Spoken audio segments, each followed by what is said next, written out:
Before we begin, I want to take a moment to honor the cultures behind the stories we are about to explore. The tales shared here come from many peoples, lands, and traditions. I do not change these stories to fit modern expectations or to align with today's social standards. Instead, I present them as they were told, sometimes beautiful, sometimes harsh, sometimes challenging.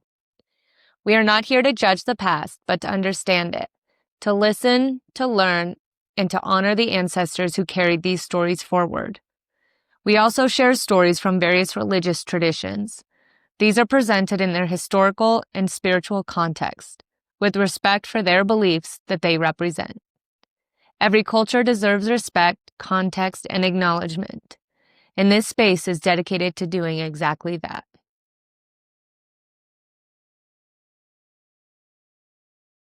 Story 1. Khonsu, the Traveler of the Night. When the burning disk of Ra slipped beneath Egypt's western horizon and daylight faded from the Nile, the heavens did not become empty. Another divine traveler began his passage across the dark. His name was Khonsu, the youthful moon god whose name was connected with wandering and movement. For night after night the moon crossed the sky, changing from a narrow crescent into a shining circle, before slowly diminishing again. Beneath Khonsu's silver light, the world took on another form. The heat loosened its grip upon the desert.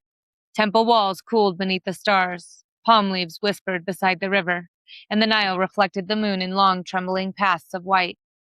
Travelers who could not endure the midday sun continued their journey after dusk, while priests watched the moon's phases to measure months, arrange festivals, and follow the sacred calendar. Khonsu belonged especially to Thebes, where he formed the divine family known as the Theban Triad, beside Amun and Mut. Within his temple, the Karnak, he was shown as a young god wrapped like a royal child, wearing the sidelock of youth and carrying the crook and flail, while above his head rested the crescent moon and full lunar disk. Yet the quiet beauty of his nightly journey concealed formidable power. Khonsu was called upon as a healer, protector, and divine force capable of driving away dangerous spirits. One famous Egyptian tale tells of a foreign princess in the land of Bakhtan, who became afflicted by a hostile presence no physician could remove. Her family appealed to the pharaoh, and a sacred image of Khonsu was sent from Egypt to aid her. The god's power entered the distant land, confronted the possessed spirit, and compelled it to release the princess. Before departing, the spirit asked that a great feast be held, and when the celebration was completed, it left peacefully. The ruler of Bakhtan, astonished by the god's strength, tried to keep Khonsu's image within his kingdom, but after a terrifying dream in which the god appeared as a golden falcon flying back toward Egypt, he understood that the divine traveler could not be held. The sacred image was returned to Thebes with gifts and honor, completing another journey beyond the borders of the Nile. Whether crossing the heavens as a moon or traveling into distant lands through his sacred presence, Khonsu was never still for long. His waxing and waning marked the passage of time. His light guarded the hours when familiar roads became uncertain, and his healing power entered the places where ordinary remedies had failed. Each dawn, he surrendered the sky to the returning sun, but his departure was temporary. Evening would come again. The first crescent would appear above the desert, and the traveler would resume his ancient road through the stars. Story 2. Nótt, the Lady of Night. Long before the first rays of dawn touched the snow-covered mountains of the north, another traveler had already crossed the heavens. The ancient Norse believed that night itself was not merely the absence of daylight, but a living goddess named Nótt. She was ancient beyond reckoning, older than many of the gods who would later rule Asgard. And each evening she mounted her magnificent horse, Hrimfaxi, whose name means frost mane. Together they rode across the sky, carrying darkness gently over the world. As Hrimfaxi galloped through the heavens, droplets of dew and frost fell from his shining mane, settling upon forests, rivers, meadows, and mountain peaks below. Every sparkling blade of grass greeted at sunrise, every mist rising from a quiet valley, and every bead of moisture clinging to wildflowers was believed to be left behind by Nótt's faithful passage. When her journey reached its end, another rider appeared upon the eastern horizon.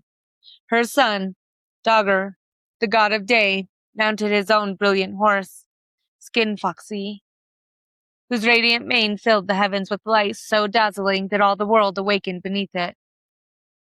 Neither mother nor son conquered the other. Instead, they moved in perfect succession, one yielding gracefully to the next, sustaining the eternal rhythm of creation. For the Norse, this cycle was more than an explanation for sunrise and sunset. It reflected the balance upon which all life depended. In the long northern winters, when darkness lingered for many hours and daylight became precious, night was not regarded as an empty to be feared. It became a companion. Families gathered around roaring hearth fires while elders recited heroic sagas. Children learned the old stories. Craftsmen shaped wood and iron, and communities found warmth in one another while snow drifted quietly beyond the walls. Sailors steered by the stars that only darkness could reveal. Hunters followed the silver glow of the moon across frozen landscapes, and poets found inspiration beneath skies filled with shimmering lights that danced across the heavens. Even the mysterious aurora borealis, though interpreted in many ways across Scandinavian folklore, reminded people that the night possessed wonders found nowhere else. The old stories taught that darkness was not empty. It carried its own beauty, wisdom, and purpose. Nótt herself was never portrayed as cruel or malevolent. She simply fulfilled the role entrusted to her by the cosmos, preparing the earth for rest that daylight might once again be welcomed with renewed gratitude.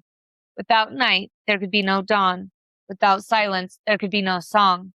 Without winter, there could be no spring. Each evening, as Nótt's horse carried the velvet sky across the world, the Norse were reminded that creation itself moved, not through endless brightness, but through faithful cycles in which every season, every shadow, and every sunrise belonged exactly where they were meant to be.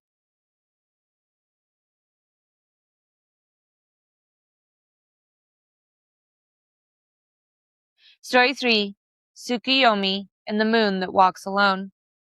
In the earliest days of creation, when the islands of Japan were still young and the heavens had only begun to find their order, the creator god, Izanagi, emerged from the land of the dead and purified himself in flowing water. From that sacred cleansing came three great deities who would shape the world above. From his left eye was born Amaterasu, the brilliant goddess of the sun. From his right eye came Tsukuyomi, the calm and luminous god of the moon. From his nose sprang Susanoo, the wild lord of storms and the sea. Together they brought balance to the heavens, each entrusted with the realm that would sustain life upon the earth. For a time, the celestial siblings ruled in harmony, and the heavens moved with perfect rhythm. One day, Tsukuyomi was sent to visit Ukemochi, the goddess of food and nourishment, who welcomed him with a feast worthy of the gods. To prepare the meal, she performed miracles that reflected the sacred abundance of nature itself. Rice, fish, game, and every delicacy appeared from her divine body, not as an act of impurity, but as a holy expression of creation, showing that all living things are sustained because the earth continuously gives of itself. Yet Tsukuyomi failed to understand the mystery before him. Where Ukemochi saw generosity, he saw defilement. Filled with outrage, he drew his blade and struck her down, silencing the goddess whose gifts nourished heaven and earth alike. News of the tragedy soon reached Amaterasu, and grief gave way to righteous sorrow. She declared that she could never again share the sky with a brother who had slain one who gave life so freely. From that moment onward, she turned away from Tsukuyomi forever. The radiant sun would govern the day, while the quiet moon would journey through the night. They would no longer cross the heavens together, and thus the eternal rhythm of day and night was born. As the centuries passed, generations looked upward and saw the story written above them. Dawn arrived only after the moon had departed. Evening came only after the sun had withdrawn beyond the horizon. Though they served the same world, the divine siblings remained forever separated by a wound that could not be undone. Yet Tsukuyomi did not abandon his appointed path. Every month he waxed from a delicate crescent into a glowing full moon before slowly fading once more.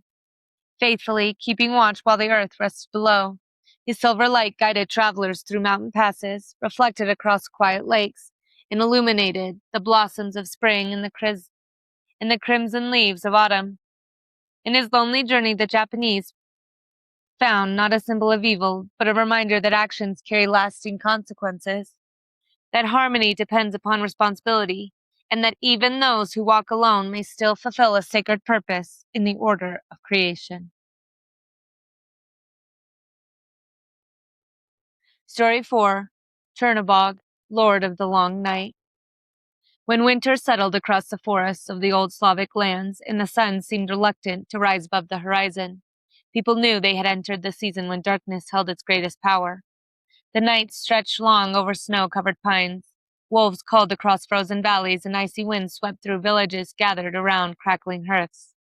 In those ancient days, many believed the world moved through seasons shaped by opposing forces, one bringing warmth, growth, and abundance, the other testing endurance through cold, hardship, and shadow. Among the names whispered beside the fire was Chernobog, whose name is commonly translated as Black God. Unlike many deities whose stories survive in rich detail, Chernobog remains a mysterious figure, appearing only briefly in the written record, leaving later generations to wonder how he was truly understood by the people who once honored or feared him. The most famous account comes from the 12th century German chronicler Helmold of Bauzo, who described a ceremony among the West Slavs in which people passed in ceremonial cups while speaking both blessing and curses, believing that good fortune came from a benevolent power while misfortune belonged to Chernobog. Yet beyond that single description, the old stories fall largely silent. No ancient Slavic tale survives describing his birth, his appearance, or a great battle against the light. Over the centuries, later folklore and modern imagination often paired him with Belobog, the white god, creating an image of two eternal rivals locked in cosmic struggle between light and darkness. While his pairing has become deeply rooted in popular culture, historians continue to debate whether such a dualistic tradition truly existed in early Slavic religion, or whether it developed much later from fragmented evidence. Even so, the enduring image speaks of something universal. Every year, the warmth of summer gives way to the quiet severity of winter. Crops are gathered, trees stand bare, and long nights invite both caution and reflection. For the Slavic people, surviving the cold required community, preparation, and hope. Darkness was dangerous, but it was also temporary. Around every fire, families shared songs, legends, and prayers while waiting for the return of longer days. Whether Chernobog represented a deity of misfortune, the uncertainty of fate, or simply humanity's attempt to give a name to suffering itself, his presence reminded people that hardship was woven into the fabric of life. Yet even the longest winter eventually yielded to spring. The sun climbed higher, rivers broke free from their icy bonds, and fields awakened once more. In that yearly rhythm, the Slavs found reassurance that darkness could never reign forever. The night had its season, but so did the dawn, and together they carried the endless turning of the world. Daily Thread for July 27th. As children, many of us are taught to fear the dark. We rush to turn on lights, lock our doors before sunset, and imagine that danger waits wherever the sun cannot reach. Yet nearly every culture represented around tonight's fire tells a different story. Khonsu reminds us that night has its own guardian, faithfully measuring time and watching over travelers long after the day has ended. Nótt rides across the heavens, not as an enemy of light, but as its faithful companion, carrying rest, dew, and quiet renewal before dawn awakens the world again. Tsukuyomi walks the moonlight sky alone, showing that even broken relationships can still serve a sacred purpose, and that responsibility often continues long after forgiveness feels impossible. Even the mysterious Chernobog, whose story survives only in fragments, reflects humanity's attempt to understand hardship itself. His shadow reminds us that winter, sorrow, uncertainty, and loss are real parts of life, but they are never the whole story. Across Egypt, Scandinavia, Japan, and the Slavic world, darkness is rarely portrayed as empty. It is a season for healing, reflection, endurance, and transformation. Seeds rest beneath frozen ground before they ever reach toward the sun. Stars become visible only after daylight has surrendered the sky. Some prayers are whispered only in silence. Some journeys can only be made by moonlight. Even our own lives move this way. There are seasons filled with clarity and celebration, and there are seasons where we must simply trust the next step in front of us. The ancients did not believe that light erased darkness. They believed the two belonged together, each giving meaning to the other. Without night, we would never notice the stars. Without winter, we would never celebrate spring. Without hardship, we might never recognize resilience growing quietly within us. Perhaps that is why these stories have endured for thousands of years. They remind us that the goal is not to escape every shadow, but to discover who walks beside us while we are there. When the fire burns low and the forest falls silent, the darkness is no longer an empty place. It becomes another chapter of the journey, watched by ancient travelers who have crossed the heavens long before us, patiently waiting to guide us toward another dawn.